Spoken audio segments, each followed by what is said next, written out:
Bonjour messieurs, dames. Vous allez bien?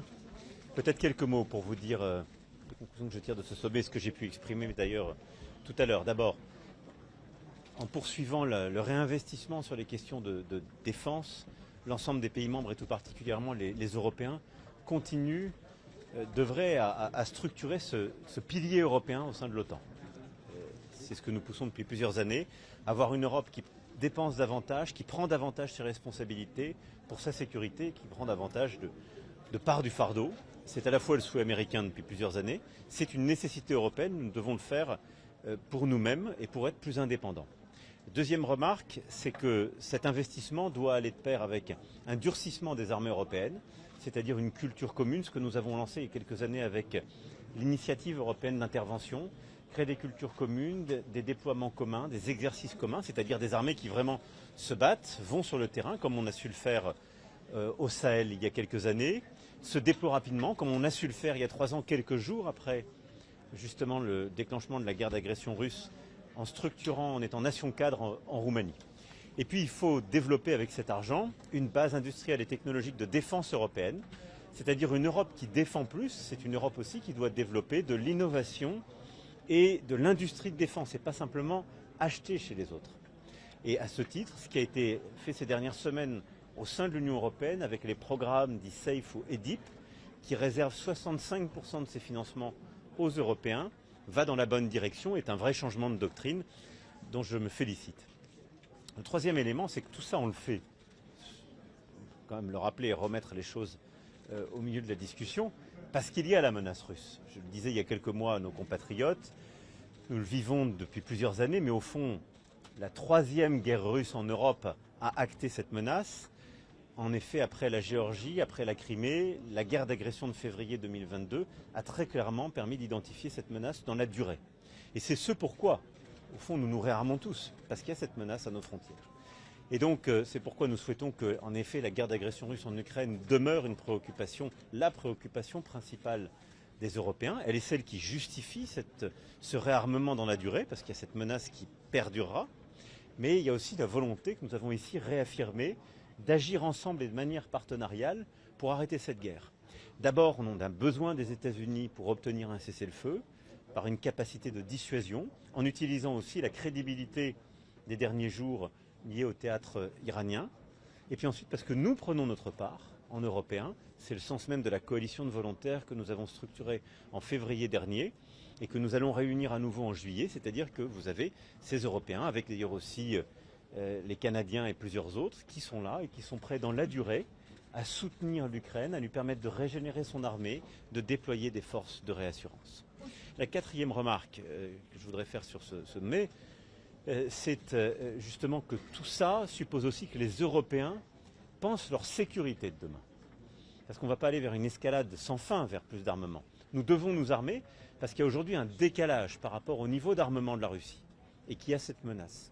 Mais dans le même temps, nous devons penser pour nous-mêmes les garanties de sécurité, le cadre de sécurité dans lequel on veut vivre demain. C'est-à-dire celui qui stoppera la prolifération, celui qui encadrera les capacités d'armement, comme on l'a connu par le passé quand il y avait la guerre froide. Et beaucoup de ces traités de la guerre froide sont tombés ces dernières années dans le silence absolu, le dernier étant le traité FNI en 2019. Et c'est pourquoi, de la mer Noire à l'Arctique, nous avons besoin de repenser chacun de ces espaces, de dire au fond jusqu'où nous sommes prêts à aller pour nous défendre et quels seraient les termes de la discussion avec la Russie pour permettre de limiter les capacités et d'avoir un chemin de retour de la confiance. Mais il faut y penser dès maintenant pour pouvoir le négocier dans le cadre d'une paix plus large. Mon dernier point, ce sur quoi j'ai insisté, c'est que tout ça suppose de l'unité, du respect et de l'anticipation.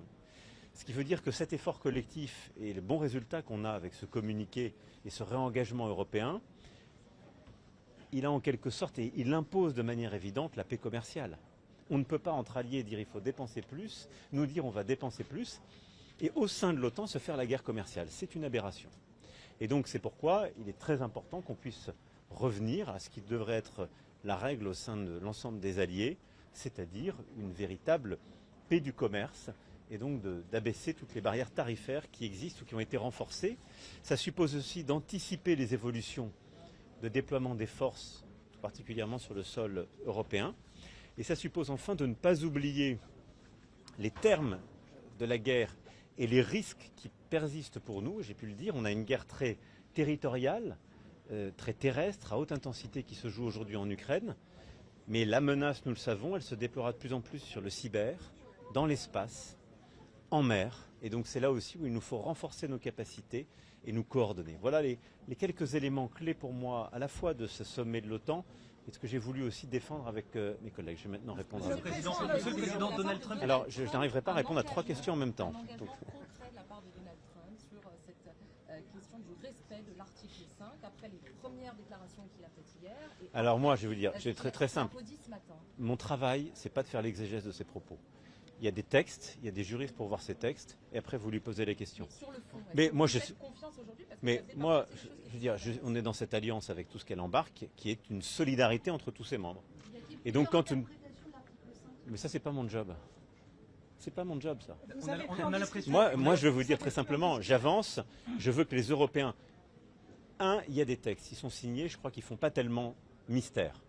Et il n'y a pas tellement aujourd'hui, ni chez les juristes, ni chez les diplomates, l'article 5 implique une solidarité entre tous les membres, pas d'ailleurs d'un vers les autres, entre tous les membres s'ils étaient agressés.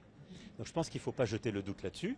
Après, ce que je dis, c'est que, cette solidarité existe, elle est dans nos textes, que tous ceux qui sont autour de la table aujourd'hui, ça veut dire qu'ils continuent d'œuvrer dans cette solidarité, et que nous renforçons la place des Européens par ce réinvestissement historique que nous décidons, que la France a d'ailleurs commencé depuis 7 ans, puisqu'avec nos 2 lois de programmation militaire, nous aurons doublé notre budget des armées.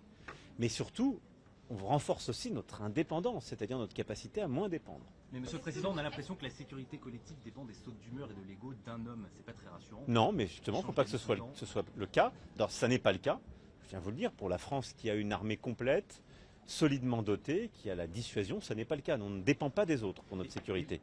Et donc moi, je pense que notre Europe, elle doit encore se renforcer pour moins dépendre des autres, même si c'est une très bonne chose d'avoir une alliance plus large qui nous permet d'avoir plus de force et de profondeur. Vous, quel est votre... Monsieur le Président, sur la guerre commerciale. Alors, excusez-moi, votre collègue, puis vous. Merci. Sur la guerre commerciale, vous l'avez évoqué avec lui directement, le président Trump À plusieurs reprises. Donc je pense qu'il faut maintenant qu'on arrive à conclure. Vous l'avez évoqué ici lors du sommet. Je l'ai évoqué lors du sommet, je l'ai évoqué publiquement devant les autres, oui. Le président Erdogan d'ailleurs a fait de même, ou la première ministre Mélanie. Mais c'est de l'accord. Posez-lui la question. Posez-lui la question. Est-ce que vous avez parlé de la situation au Proche-Orient, Monsieur le Président, avec Donald Trump sur le cessez-le-feu entre l'Iran et Israël? Je n'ai pas eu l'occasion là d'en parler avec lui. Quelle est votre analyse des dégâts infligés Elle est encore en cours. Il y a des rapports qui disent qu'elles ne sont pas très lourdes. Le président Trump dit que c'est anéanti pour des décennies. Où vous situez-vous? Premièrement, nous sommes en train de finaliser ces analyses en propre, pour ce dont nous disposons. Il y aura ensuite une confrontation avec l'analyse des autres pays intéressés, évidemment américains, les autres Européens, les Israéliens.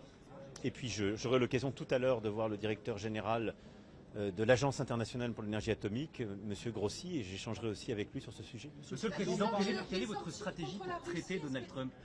Lui être très flatteur, lui opposer de la résistance? On a vu beaucoup de chefs d'État faire preuve d'obséquiosité ici au sommet de l'OTAN, voire carrément lui tirer. J'essaie toujours d'avoir la même... Il faut traiter Trump. J'ai toujours fait pareil depuis 2017, c'est-à-dire en étant extrêmement direct, tout à fait respectueux, mais moi j'ai toujours dit les choses, donc je les ai dit aujourd'hui. Et je l'ai dit à chaque fois, voilà. Sur la sanction contre la Russie, est-ce que les Américains sont prêts à suivre les Européens pour un durcissement? Je ne suis pas président des États-Unis d'Amérique, donc je vous invite à lui poser la question. Mais pour ce qui est des Européens, je suis assez simple. Ce que je dis, je le fais. Et donc nous défendons le paquet de sanctions, le 18e paquet qui a été proposé par la Commission. Il a été fait en coordination avec les sénateurs américains. Et tout ce qui nous a été dit jusqu'alors était que ces sénateurs avanceraient, allaient dans les prochains jours déposer justement ce paquet de sanctions et qu'ils devaient avancer. C'est les prochains jours qui nous diront ce que les États-Unis feront.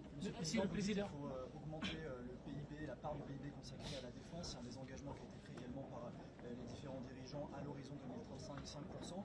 Concrètement, pour les personnes qui nous regardent, qui se posent des questions, comment on fait en France pour augmenter cette part du PIB consacrée à la défense dans un contexte budgétaire extrêmement tendu, avec aussi un risque qui arrive à l'automne. On le voit très bien avec ce qui s'est passé hier à l'Assemblée nationale, de renversement de ce gouvernement Bayrou. Mais vous avez raison de le dire, simplement on le fait déjà, nous.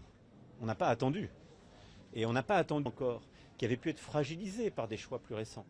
Elle procède aussi de choix historiques qui avaient été faits dans les années 60 ou 70, qui avaient permis de doter la France de programmes ou d'équipements qui nous permettent aujourd'hui de ne pas dépendre justement des sautes d'humeur ou des aléas de l'autre côté de l'océan.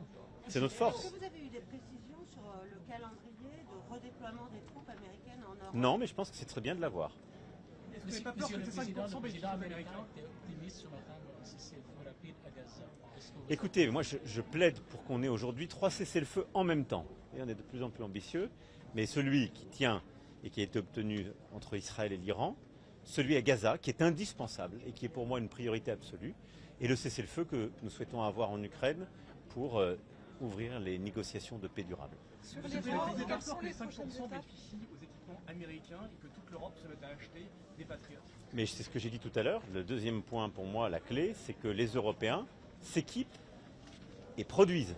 C'est ce que fait la France, c'est ce que font plusieurs autres Européens. Et c'est d'ailleurs ce que nous avons défendu dans nos négociations européennes avec succès, puisque les derniers programmes ont une composante européenne, avec les programmes d'ISAF, SAFE et EDIP. Et donc c'est une très bonne chose. Il faut que les Européens aient justement ce réflexe désormais. Pourquoi ? Parce que nous allons dédier une part croissante de notre richesse nationale dans les efforts de défense. Il faut que ça permette de créer de l'emploi, il faut que ça permette d'avoir un retour en termes d'industrie dans nos pays. La France a ce modèle historiquement, d'autres l'ont moins. Et d'ailleurs, nous souhaitons avoir des programmes beaucoup plus larges, beaucoup plus partenariaux et qui aient aussi des retombées industrielles pour ces pays. Et je pense que c'est comme ça qu'on aura une avancée qui est gagnant-gagnant. Ça réduit aussi notre dépendance, parce que parfois quand on achète des programmes ou des équipements qui sont américains, quand on a des désaccords géopolitiques, on est dépendant de leur autorisation ou pas. Avoir des programmes européens, ça nous permet d'être libre de ces règles et donc beaucoup plus libre à la fois sur notre stratégie export, qui est essentielle pour la compétitivité de nos industries d'armement, et pour notre liberté d'usage, c'est-à-dire l'indépendance de notre diplomatie et de nos choix militaires. Sur l'Iran, quelles sont les prochaines étapes juste de l'initiative européenne de négociation? Écoutez, là, sur l'Iran, on a un cessez-le-feu. On voit bien combien il est volatile et fragile. Mon souhait, c'est qu'il tienne. Ce cessez-le-feu va s'accompagner d'une évaluation justement des dommages qui ont été faits, ce que je disais tout à l'heure, qui seront clarifiés dans les prochaines heures et prochains jours. Et de toute façon, nous devons reprendre un travail diplomatique et technique sur la question du nucléaire. Et donc l'AIEA aura un rôle à y jouer. Évidemment, les États-Unis d'Amérique ont pris le contact, et les Iraniens et les Européens y ont leur place. Parce que nous aurons de toute façon, d'ici à quelques semaines, un choix sur ce sujet à faire, c'est de savoir si le JCPOA est encore un cadre ou pas, puisqu'il existe encore, et nous avons des délais qui continuent à courir, mais des choix qui seront à faire à l'été. Merci beaucoup. Merci beaucoup. C'est pour quand, Monsieur le Président, pour aider les partis français?